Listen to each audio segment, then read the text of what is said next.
Good afternoon, guys. Ayan. Kain tayo ng mais kasi ang mais daw ay nagtataglay ng B12 at saka folic acid para mapigilan ang anemia. O yan, sa mga napupuyat dyan. O yan, mais lang pala para mapigilan pagiging anemic natin. So, meron din tong nakakatulong din to para pigilan ng alta presyon at saka ba yun? Nakalimutan ko na. Basta malaking bagay pala yung mais. Meron din siyang beta-carotene, guys. Ayun, bato sa ating research, meron siyang beta-carotene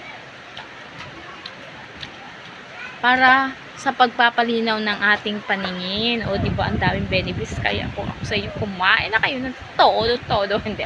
Joke lang, guys. Ay dinadaan niya sa katamtaman lang lahat. Ayan. Thank you for watching. Bye!